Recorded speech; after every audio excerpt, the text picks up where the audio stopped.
সম্মানিত ভাইরা, স্থান কাল পাত্র ভেদে কথা বলা দরকার। এই মেম্বার গুলো, এশিয়ার গুলো একটা আমানত, কিন্তু আজ আমরা বাস্তবতা এমন জায়গায় আছি, বললেও মার খাবো, না বললেও মার খাবো। আবেগ দিয়ে দুনিয়া চলে। গত পরশু দিনে আমাদের মাননীয় প্রধানমন্ত্রীর বক্তব্য শুনেছেন। 14 দলের সাথে যে বৈঠক ছিল, ওনার শেষ কথাগুলো উনি আশঙ্কা করে বলছিলেন, বাংলাদেশের চট্টগ্রামের কয়েকটা জেলা, মায়ানমারের কিছু অংশ নিয়ে দরুদ আর সালাম পড়ছে আমাদের নবী মুহাম্মদ রাসূলুল্লাহ সাল্লাল্লাহু আলাইহি ওয়াসাল্লামের প্রতি। নবীজি জানিয়েছেন, মান ক্বারাআল কুরআনা ফাস্তাযহারাহু, যে ব্যক্তি কোরআন পড়ে আর কোরআনকে বিজয়ী করার জন্য চেষ্টা চালায় দুনিয়াতে, আমাদের জীবনের মেন টার্গেট হওয়া দরকার এইটা। কারণ আজ হোক কাল হোক আপনি এই দুনিয়ায় থাকবেন না, খুব বেশি হলেও আর 100 বছর পরে এই জায়গায় আমরা যারা আছি কেউ থাকবে? সব মাটির নিচে যাবে, নতুন মানুষ এসে এই জায়গা চাষ করবে। যদি বেঁচে থাকার গ্যারান্টি থাকতো যে কিয়ামত পর্যন্ত আপনার হায়াত আছে, তাহলে এই মাহফিলের দরকার তো ছিল না। আমি আরো নিষেধ করতাম, যেগুলো দরকার নেই, খাও দাও ফুর্তি করো, দুনিয়া কি মজা নেই। যেহেতু এই টার্গেট আমাদের, এই গ্যারান্টি আমাদের নেই। আমার এখন 33 বছর বয়স, আর খুব বেশি হলেও বাংলাদেশের গড় আয়ু অনুযায়ী আর নাই 33 বছর, খুব বেশি হলেও না আর 50 বছর। এরপরে আর আমি কি, এটা আমি নিজেও চিনতে পারবো না। এজন্য আমাদের আসল জীবনের যেটা টার্গেট, চোখ বন্ধ হওয়ার পরে যেটা শুরু হচ্ছে, ওটা আর কোনোদিন শেষ হবে না। ওই জীবনের জন্য আজকের এই অনুষ্ঠানটা যেন আল্লাহ আমাদের নাজাতের ওসিলা বানিয়ে দেয়। কোরআনকে ঝাড় করা, বিজয় করা, প্রতিষ্ঠা করা, কায়েম করা, এটা শুধু যারা টুপি মাথায় দেবে তাদের কাজ, নাকি যারা মরণের চিন্তায় আছে তাদের কাজ? দলমত নির্বিশেষে সবাইকে মরা লাগবে, মাস্ট বি। সুতরাং আমাদের জীবনের আজকে থেকে টার্গেট বানিয়ে নেব, কি করে কোরআনে কারিমকে ঝাড় করা যায়, প্রতিষ্ঠা করা যায়, কোরআন বিজয় করা যায়। আল্লাহর হালাল করা এই পৃথিবীতে জিনিসগুলো আমরা আঁকড়িয়ে ধরতে পারবো, হারাম বিষয়গুলো আমরা ছেড়ে দিতে পারবো। আদখালাহুল্লাহুল জান্নাহ, নবীজি বলেন আল্লাহ তাকে জান্নাতে প্রবেশ করিয়েই দিয়েছে। তার মানে যেই পরিবারে, যে সমাজের, যে রাষ্ট্রে কোরআন প্রতিষ্ঠা হয়ে যায়, কোরআন বিজয় থাকে, সেখানে হালালকে হালাল জেনে মেনে নেওয়া যায়, হারামকে হারাম জেনে ছেড়ে দেওয়া যায়। ওই রকম পরিবেশ যদি কায়েম হয়, তাহলে ওই জায়গাটাকে মিনি জান্নাত বলে আল্লাহ ঘোষণা দিয়েছে। নবীজিকে দিয়ে আল্লাহ বলিয়েছেন, আদখালাহুল্লাহুল জান্নাহ, তাকে যেন আল্লাহ জান্নাতে প্রবেশ করিয়েই দিয়েছে। তার মানে আপনি মনে করবেন কোরআন বিজয়ী হয়ে গেলে আপনি একটা মিনি জান্নাতে আছেন। বলেন আলহামদুলিল্লাহ। সম্মানিত ভাইরা, স্থান কাল পাত্র ভেদে কথা বলা দরকার। এই মেম্বার গুলো, এশিয়ার গুলো একটা আমানত, কিন্তু আজ আমরা বাস্তবতা এমন জায়গায় আছি, বললেও মার খাবো, না বললেও মার খাবো। আবেগ দিয়ে দুনিয়া চলে। গত পরশু দিনে আমাদের মাননীয় প্রধানমন্ত্রীর বক্তব্য শুনেছেন। 14 দলের সাথে যে বৈঠক ছিল, ওনার শেষ কথাগুলো উনি আশঙ্কা করে বলছিলেন, বাংলাদেশের চট্টগ্রামের কয়েকটা জেলা, মায়ানমারের কিছু অংশ নিয়ে সাম্রাজ্যবাদী যারা এই পৃথিবীতে, উনি নাম বলেননি যদিও, তারা একটা স্বাধীন খ্রিস্টান রাষ্ট্র ঘোষণা দেওয়ার জন্য নীরব আন্দোলন চালিয়ে যাচ্ছে। ওনার এটা আশঙ্কা, এই আশঙ্কা যদি সত্যি পরিণত হয়ে যায়, পূর্ব তৈমুরের মতো, দক্ষিণ সুদানের মতো, বাংলাদেশ যদি খণ্ড বিখণ্ড হয়ে আলাদা একটা স্বাধীন রাষ্ট্র ওরা গণভোটের মাধ্যমে ঘোষণা দিয়ে ফেলে, বলেন তো এখন যেভাবে স্বাধীনভাবে চট্টগ্রামের বান্দরবন, খাগড়াছড়ি, রাঙ্গামাটি যেতে পারছেন, ওই সময় পাসপোর্ট ছাড়া যেতে পারবেন? আমরা দোয়া করছি এবং বিশ্বাস করছি ওনার এই আশঙ্কা যেন সত্য না হয়। যেহেতু চিন্তা ভাবনা নিয়ে চলেন, আশঙ্কা যখন করেছে অবশ্যই কিছু না কিছু উনি টাচ করতে পেরেছে, কিছু না কিছু আজ করতে পেরেছে। ওরা ইয়ার বিমানবন্দর বেস তৈরি করছে ওই এলাকায়। আপনি কাকে মারবেন এখানে বিমানবন্দর তৈরি করে ইয়ার বেসের মাধ্যমে? বাংলাদেশের সবচাইতে টার্নিং পয়েন্ট বান্দরবন, খাগড়াছড়ি। কারণ এই এলাকায় যে সমস্ত সীমান্তবর্তী জেলাগুলো যে তার কাটাগুলো দেওয়া আছে, পাশে যে রাষ্ট্র মায়ানমার, ওদের এই সীমান্ত এলাকাগুলো, ওদের পাহারাদার যারা, রক্ষী যারা খুব দুর্বল। আমাদের যারা আছে, যদিও যারা জান বাজি রাখতে চেষ্টা চালায়, ওরা তো ওই রকম সাহসী না। কারণ এদেশে যারা পাহারা দিচ্ছে প্রশাসনের, তাদের ভেতরে এই চিন্তা আছে, দেশ মাতৃকা রক্ষা করার জন্য যদি জীবন যায়, পরবর্তী অমর একটা জীবন আমি পাবো, জান্নাত। কিন্তু পৃথিবীর নিকৃষ্ট জাতি এই বৌদ্ধ, এদের ভেতরে তার এই চিন্তা নেই। এই জন্য এই লাইনগুলো খুব দুর্বল। না জানি কোন অঘটন ওখানে একটা ঘটিয়ে ফেলে। এই আশঙ্কা প্রধানমন্ত্রী যে পেশ করলেন, আমাদের দায়িত্ব কি তাহলে এখন দল মত জাতি বর্ণ ধর্ম নির্বিশেষে স্বাধীনতা অক্ষুণ্ণ রাখার জন্য, সার্বভৌমত্ব টিকিয়ে রাখার জন্য, দেশকে যেন খণ্ড বিখণ্ড করে না ফেলে, সেদিকে আমার যারা দেশে 18 কোটি জনগণ আছে, দল মত জাতি বর্ণ আলাদা হতে পারে, কিন্তু এ দেশকে টিকিয়ে রাখার জন্য এখন আমাদের এক হওয়া লাগবে। খ্রিস্টান মিশনারির মাধ্যমে, কাদিয়ানীদের মাধ্যমে বিভিন্ন কায়দা কৌশল করে আপনাদের এই লালমনিরহাট, কুড়িগ্রাম, এই 2-3টা জেলা, আর ওদিকে কক্সবাজার, রাঙ্গামাটি, বান্দরবন, খাগড়াছড়ি, এই 4-5টা, এরা বহু কাজ করছে নীরবে। যেহেতু 228টা রাষ্ট্র পৃথিবীতে, এখন আমরা মুসলমান মাত্র 57টা। কয়টা বলেন? 228টার কাছে আমরা কিছু না। ওরা গণভোটের মাধ্যমে যদি একবার পূর্ব তৈমুরের মতো, দক্ষিণ সুদানের মতো ঘোষণা দিয়ে ফেলে যে এটা আমাদের স্বাধীন খ্রিস্টান রাষ্ট্র, তখন মাথায় হাত দেওয়া ছাড়া কিন্তু কিছু করার থাকবে না। এই জন্য আমাদের প্রধানমন্ত্রীর এই আশঙ্কাকে আমরা সামনে রেখে যে দলে আছি ওখান থেকে, নিজের জায়গা থেকে আমরা সচেতন হয়ে কাজ করার চেষ্টা চালাবো। আমি বাকি ডিপলি নিচে যে বলতে পারলাম না, জানে দুঃখিত। আল্লাহ আমাদের তৌফিক দিন, আমিন। আর রক্ষা করার জন্য সবচাইতে বড় মাধ্যম যেটা, আল্লাহর কোরআনকে বিজয় করায় দেশে। কোরআন বিজয় না থাকলে স্বাধীনতাও থাকবে না। ওরা বুঝতেছে?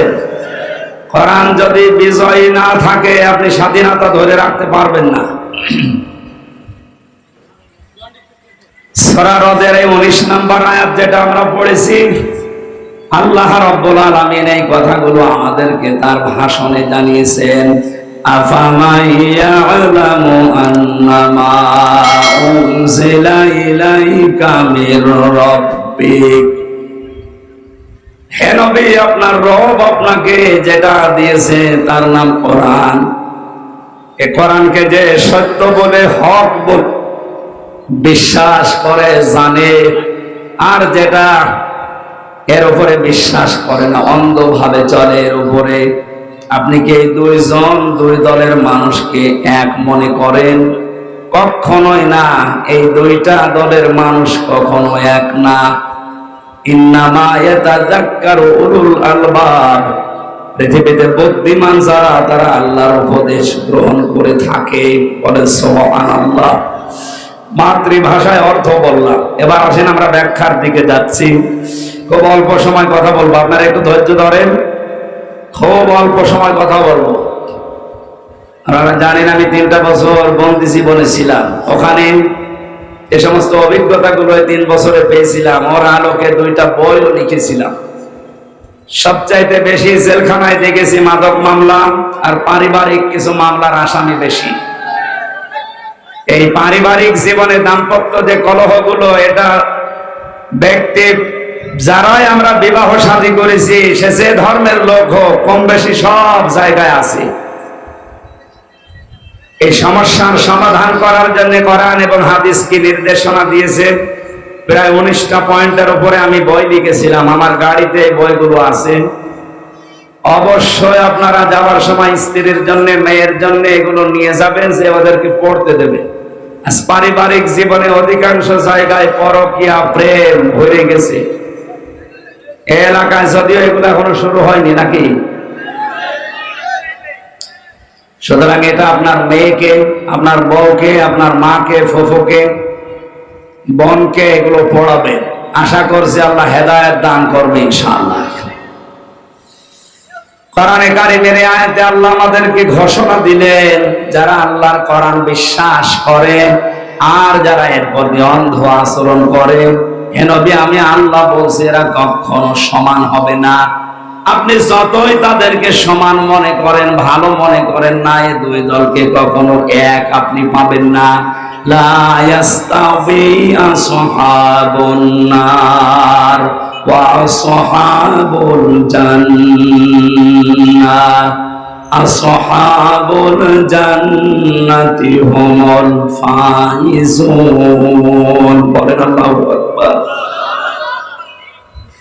সূরা হাশরের 20 নম্বর আয়াতে আল্লাহ বলেন, হে নবী যারা জাহান্নামী মানুষ আর যারা জান্নাতি মানুষ, এই মানুষগুলোর কর্মকাণ্ড কখনো কি সমান হবে? কখনোই না। জাহান্নামী মানুষ যারা, এদেরকে আপনি দেখবেন ইচ্ছায় অনিচ্ছায় এরা আল্লাহর বিরুদ্ধে, কোরআনের বিরুদ্ধে অবস্থান নিচ্ছে, নেবে। আপনি যতই তাদের কানের কাছে মুখ নিয়ে ওয়াজ করেন না। হযরতে আদম আলাইহিস সালামের পৃষ্ঠদেশ থেকে যখন আল্লাহ পাক রূহগুলো বের করেছিলেন, আদম নবীর সামনে এভাবে ডান হাত মেলে ধরে বললেন, এই দেখেন এর ভেতরে লক্ষ লক্ষ আপনার সন্তান, এগুলো সব জান্নাতি। বাম হাত দিয়ে তিনি কিছু রূহ বের করে বললেন, এই দেখেন এগুলো আপনার সন্তান, এগুলো সব জাহান্নামী। প্রশ্ন আসতে পারে, তাহলে আমরা জান্নাতি না জাহান্নামী? ওই দিনে তোর প্রমাণ হয়ে গেছে, এখন আর ভালো খারাপ কাজ করে করব কি না। হাদিসের ব্যাখ্যায় মুহাদ্দিসিন কিরাম লিখেছেন, হযরতে আদম নবীর পৃষ্ঠদেশ থেকে যখন আল্লাহ বের করেছিলেন রূহগুলো, ডান হাতের ভেতরে যারাই ছিল ওই মানুষগুলো কিয়ামত পর্যন্ত দুনিয়ায় আসবে, কিন্তু ওদেরকে দিয়ে ইচ্ছায় হোক অনিচ্ছায় আল্লাহ ভালো ভালো কাজ দুনিয়ায় করিয়ে নেবে। তাদের মন মানসিকতাগুলো এমন ভাবে আল্লাহ তৈরি করে দেবে। পৃথিবীতে এমনও মানুষ আমরা দেখতে পাই, রাত 3টার সময় ঘুমিয়েছে, 4:15 ফজরের আযান, মাত্র 1 ঘন্টা পরে তাকে ডাকবেন, জলদি করে উঠে ফজরের নামাজ আদায় করে আনন্দ পাবে। এরকম মানুষ নেই? এমনও মানুষ আমরা দেখতে পাই, রাত 9টায় ঘুমিয়েছে, ফজরের আযানের পরে ওরে ডাক দিয়ে বলবেন নামাজ পড়েন, ও বলবে কি আমার ঘুমই হয়নি, আমার ডিস্টার্ব করলেন কেন? অথচ তার ঘুম হয়ে গেছে প্রায় 8-9 ঘন্টা। আপনার মন মানসিকতায় আল্লাহ পাল্টিয়ে দেবে। ভালো ভালো কাজ করার জন্য যে মন দরকার, যেরকম হৃদয় দরকার, আল্লাহ এটা তৈরি করে দেবে। এই আজকের অনুষ্ঠানটা তার বাস্তব প্রমাণ। যারা আদম নবীর ডান হাতের ভেতরে আল্লাহর কুদরতি হাতে ছিল, ওই মানুষগুলো আজকে কোরআনের পক্ষের মানুষ।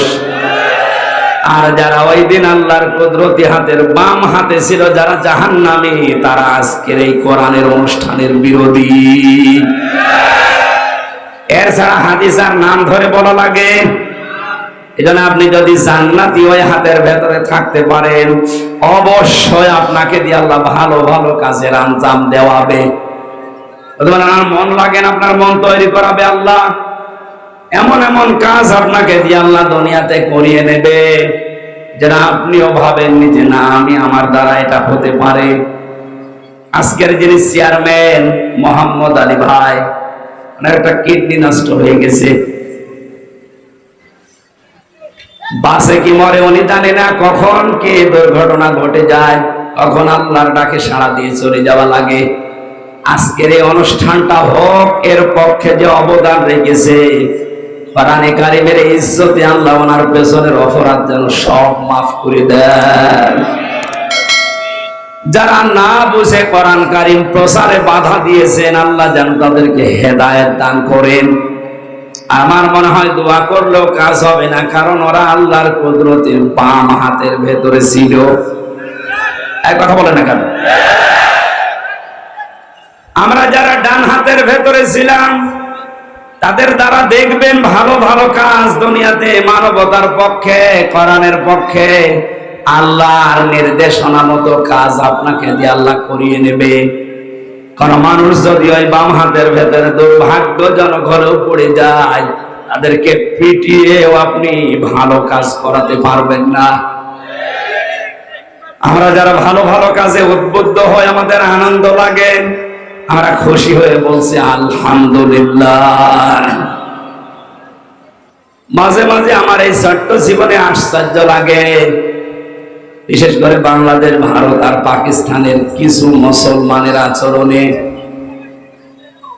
আজকের যিনি সভাপতি আছেন মাওলানা এজাজুল ইসলাম, ওনারা যদি বলি টয়লেটে যান, বাম পা দিয়ে প্রবেশ করে আল্লাহুম্মা ইন্নী আউযু বিকা মিনাল খুবুসি ওয়াল খাবাইস, এটা পড়ে বসবে। 8-10 মিনিট 15 মিনিট টয়লেট শেষ করার পরে ডান পা দিয়ে বের হবে, গফরানাকা আলহামদুলিল্লাহিল্লাযী আযহাবা আন্নিল আযা ওয়া ফানি। এই যে যতক্ষণ পর্যন্ত টয়লেটে ছিল পুরাটাই আল্লাহর ইবাদত। পুরাটা কি? আরো জোরে বলেন। উনি ইবাদত এতক্ষণ করতে পারে না, এজন্য বের হওয়ার পরেই বলেছে গফরানাক, আল্লাহ আমাকে মাফ করে দাও। নবীর হাদিস অনুযায়ী আমরা জানি এই দুইটা দোয়া পড়া, মাঝখানের সময় ব্যয় করা, এই 8টা 10টা 15-20 মিনিট চাই ব্যয় করেছে পুরাটা ইবাদত, পুরাটা। আরো জোরে, আরো জোরে বলেন, বলেন আর একবার বলেন। এটা যেমন সহজে ইবাদত আপনি বুঝে ফেললেন, টয়লেটের মতো একটা নিকৃষ্ট কাজ করার জন্য শুধু নবীর সুন্নাত অনুযায়ী যদি আপনি আমল করলে 10-15 মিনিট 20 মিনিট ইবাদত হয়ে যায়। বিশ্ব নবী কোরআন দিয়ে 10 বছর রাষ্ট্র চালিয়েছিলেন।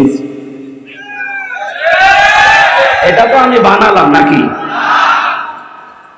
10 বছর যিনি এটা দিয়ে রাষ্ট্র চালালেন, এইটার কথা তৈরি করতে গেলে, বলতে গেলে আপনার কাছে রাজনীতি মনে হয়। আমি তো মানুষ নেই, জানোয়ার হয়ে গেছেন। কোরআন দিয়ে 10 বছর উনি রাষ্ট্র চালিয়ে বলেছিলেন খায়রুল কুরুনি করনি, এটা আমার যুগ, শ্রেষ্ঠ যুগ। 10টা বছর যদি আপনার কাছে রাজনীতি মনে হয়, আমার মনে হয় এই 10 মিনিট টয়লেটে ছিলেন, এইটাও রাজনীতি। এখন থেকে আপনি আর টয়লেটও যেতে পারবেন না। আমি হাসির খোরাকি দেওয়ার জন্য বলি নাই, কোরআনে কারিমের মূল কথাগুলো বললেই যাদের কাছে রাজনীতি মনে হয়, আমার মনে হয় ওদের পেছনে সেলাই করে দেওয়া দরকার। বেটা থাক, তোরা ওই ছোট ঘরে যাওয়ার দরকার নেই। তুই ওখানে 8-10 মিনিট ব্যয় করে বলছি এটা আমার ইবাদত, ওটা রাসূলের তরিকায় করলেন। আর এইটা আপনি 10 বছর নবীজি করেছেন, সেইটা আপনাকে রাজনীতি বলে উল্টিয়ে ফেলছেন। আমার মনে হয় বিশ্ব নবী এখন থাকলে আপনি এটাই বলতেন। এজন্য কোরআনে কারিম যেটা বিশ্বাস করে আর যারা করে না, আল্লাহ বলেন নবী এরা সমান না। বুদ্ধিমান তো তারা যারা আল্লাহর উপদেশ শোনার পরে মেনে নেয়। এবার আমার আল্লাহ উপদেশ দেওয়া আরম্ভ করছে। এই লালমনিরহাট কুড়িগ্রাম এলাকায় কারা বুদ্ধিমান আল্লাহর ভাষায় আপনি নিজের সাথে মিলাবেন।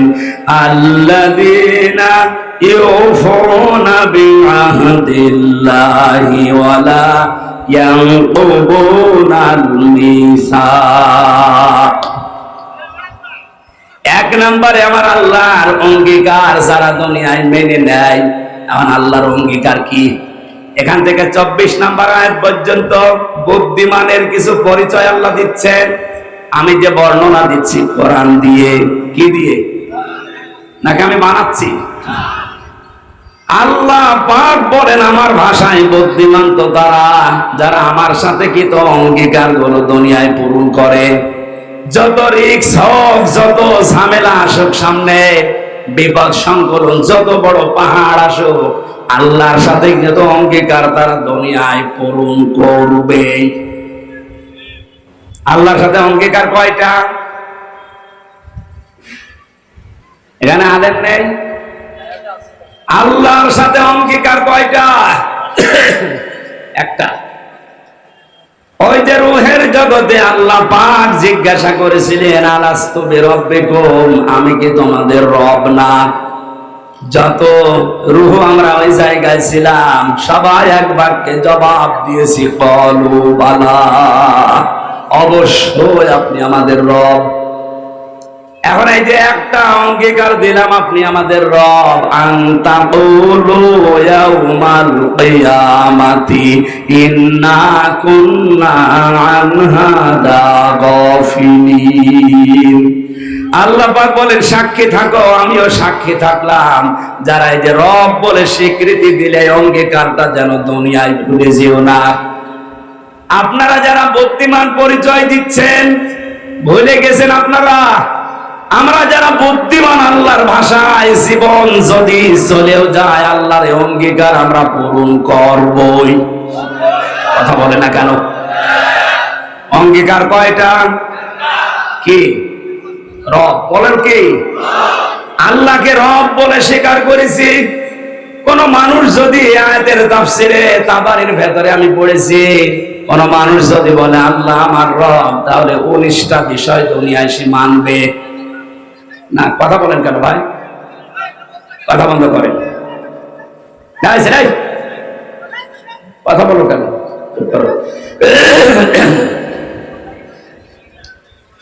আমার ভাইয়েরা 19টা বিষয় আপনি এবার একটা একটা করে মিলাবেন আপনার জীবনে আছে কিনা, আপনি আসলে আল্লাহর ভাষায় বুদ্ধিমান কিনা।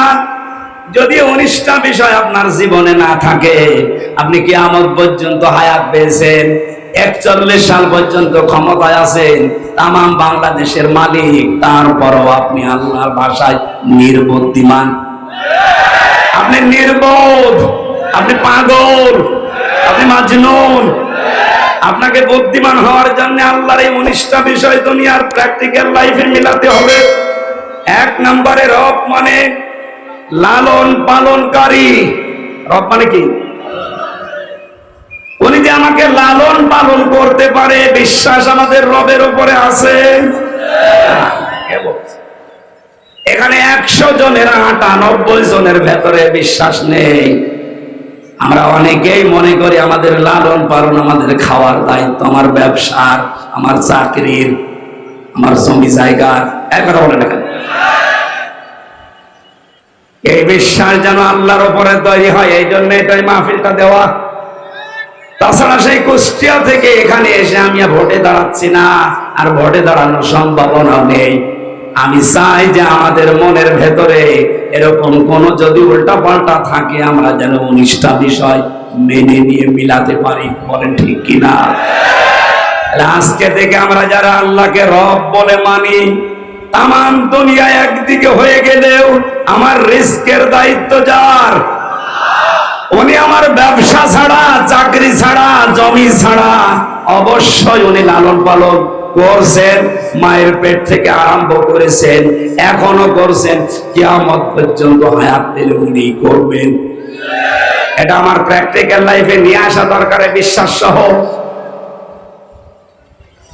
নবীজি জানিয়েছেন, মানুষ যখন মায়ের পেটের ভেতরে বাবার স্ফলিঙ্গ দিয়ে দ্রুত গতিতে নাপাক পানিটা যখন মায়ের রেহেমের ভেতরে পড়ে, এটা দিয়ে আমার আল্লাহ কমপক্ষে 4টা জিনিস তৈরি করেন: চুল, রগ, হাড় আর পর্দা। মায়ের রেহেমের ভেতরে যে নাপাক পানিটা ছিল, ওটা দিয়ে আল্লাহ 4টা জিনিস আরো বানিয়েছে: রক্ত, গোশত, চর্বি আর চামড়া। 4 4 8টা জিনিস এক হয়। 40 দিন এভাবে করে করে যখন 6 মাস হয়ে যায়, আল্লাহ পাক বলেন আমার এই রব নামের খাতিরে আমি আল্লাহ 5টা জিনিস তোকে দান করি। এই তথ্যটা আছে সূরা নাহাল 14 নম্বর পারা 14 নম্বর পৃষ্ঠা 13 নম্বর লাইনের 78 নম্বর আয়াতের শেষের দিকে আছে। এটা তাফসিরে ফি জিলালিল কোরআনে পাবেন। ওয়াজআলা লাকুমুস সামআ ওয়াল আবসারা ওয়াল আফইদা ইলা আখিরি আয়াত। লালমনির হাটের মানুষেরা, আল্লাহ রব নামের কারণে মায়ের পেটের ভেতরে 5টা জিনিস স্পেশাল ভাবে দিয়েছেন। কোন নামের কারণে? আরো জোরে বলেন বলেন। শ্রবণ শক্তি, দর্শন শক্তি, বাক শক্তি, আকেল শক্তি আর গ্রাম শক্তি। এই 5টার একটাও যদি আল্লাহ কম দিত, আপনি দুনিয়ায় আসতেন কিন্তু অপূর্ণাঙ্গ হয়ে, পূর্ণাঙ্গ কেউ বলতো না। যদি আপনাকে চোখ আল্লাহ না দিত, দর্শন শক্তি, তাহলে মানুষ আপনাকে কানা বলে ডাকতো। কথা বলেন না কেন? যদি আকেল শক্তি না দিত আপনাকে আল্লাহ, দুনিয়ার মানুষ আপনাকে পাগল বলে ডাকতো। যদি বাক শক্তি না দিত, মানুষ আপনাকে বোবা বলে গালি দিত, ডাকতো বোবা বলে। যদি শ্রবণ শক্তি না দিত, মানুষ আপনাকে কালা বলে ডাক দিত। কথা বলার শক্তিটা যদি আল্লাহ আপনাকে না দিত, কথা বলতে না পারলে যে কি হয় এটা আমি আজ 7-8 দিন টের পাচ্ছি। আমার গলাটা বসে যাওয়ার কারণে আমি টের পেয়েছি যে কথা বলা এটা কত বড় নিয়ামত। কোরআনে কারীম জানিয়েছে খালাকাল ইনসানা আল্লামাহুল বায়ান। মানুষ বানিয়েছি আমি, আর মানুষকে কথা বলার যোগ্যতা দিয়েছি আমি আল্লাহ। বিজ্ঞানী আয়াত নিয়ে প্রমাণ করেছে মানুষে কথা বলতে পারে। এর এই যে কয়েক ইঞ্চি জায়গায় কণ্ঠস্বর, এখানে 27টা স্তর পার করার পর একটা কথা তৈরি হয়। আমার হয়তো 27টার ভেতরে কিছু স্তর দুর্বল হয়ে গেছে, এজন্য আমার কথা বের হচ্ছে না। তাও তো আজকে একটু ছেড়ে গেছে গলাটা। গত কয়েকদিন আমি টেকনাফে ছিলাম, ওখানে যে অবস্থায় কথা বলেছি, ওইরকম থাকলে এখানে আমি আজকে আসতাম না, এত কঠিন অবস্থা ছিল। আপনি বলেন আমার আল্লাহ পাক যদি কথা বলার এই শক্তিটা এখনো কেড়ে নেয়, না উনি পারে না? বলেন বলেন। উনি যদি এটা কেড়ে নিয়ে বলে তো আমি আরে আর দেব না, যা তুই যতদিন বেঁচে আছিস বোবা থাকবে, কথা বলতে পারবি না। এই 27টা স্তরের যদি একটা স্তর দুর্বল হয়ে যায়, আপনার মুখ দিয়ে চেষ্টা চালাবেন কথা বলার, আসবে না, শুধু গা গো শব্দ হবে। আল্লাহ পাক বলেন 8, 5, 13টা জিনিস যখন এক হয়ে যায়, তখন এর আকৃতি বানায় মায়ের পেটে। আমি এটা ছেলে হবে না মেয়ে হবে, ছেলে মেয়ে যেটাই হোক আমি আল্লাহর সিদ্ধান্ত অনুযায়ী হয়। এরপরে খাবারের উদ্রেক দেখা দেয়, ক্ষুধা লাগে। দুনিয়ার কোন মানুষ আপনাকে খাবার ওই জায়গায় পৌঁছিয়ে দেয়নি।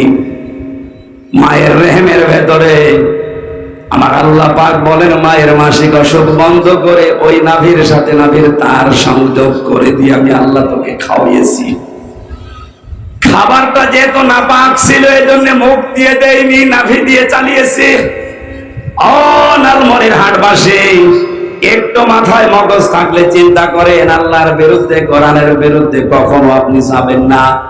আল্লাহ পাক ওই মায়ের পেটের ভেতরে মুখটা পাক করে রাখলেন, পবিত্র রাখলেন। দুনিয়ায় এসে যেন কোনো নাপাক জিনিস, অপবিত্র জিনিস এই মুখে না যায়। অথচ কত মানুষ এই মুখ দিয়ে গাঁজা খাচ্ছে, বিড়ি খাচ্ছে। বিড়ি তো এলাকার মানুষ চেনে না।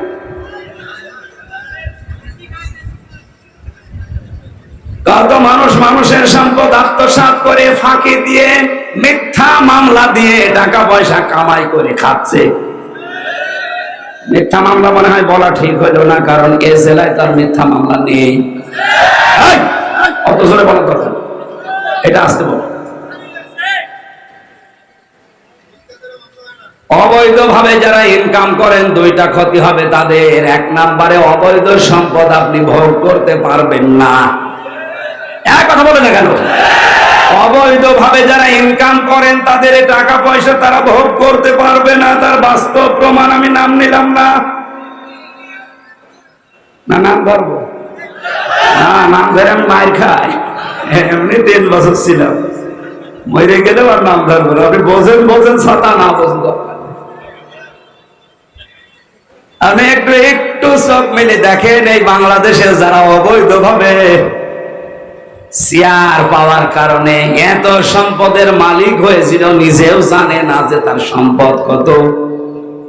হাইকোর্ট পর্যন্ত এখন রায় দিয়েছে সব যেন সিজ করা হয়। মানে প্রথমটা নবীজির কথার সাথে মিলে গেল।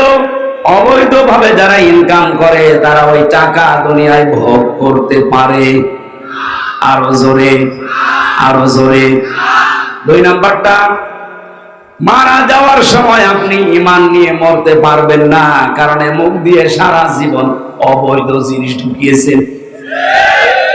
বিশ্ব নবীকে যেদিন খাদিজা হালিমাতু সাদিয়া কোলে তুলে নেয়, ডান স্তন দিয়েছিলেন, পান করেছেন, বাম স্তন দিলেন, তিনি বললেন না, মুখ বের করে নিলেন। এটা সিরাত ইবনে হিশামে পাবেন। 3 বার মুখ লাগিয়েছে হযরতে রাসূল, 3 বার মুখ বের করে নিয়েছে। হযরতে হালিমাকে চোখের ইশারা দিয়ে যেন বোঝাতে চায়, মা হালিমা জোর করেন কেন? ডান স্তন এটা আমার অধিকার ছিল, আমি পান করেছি।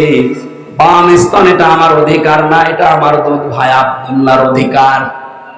আমি জানি আপনার একটা ছেলে আছে, তার নাম আব্দুল্লাহ। এই স্তনটা তো আমার না, এটা তার।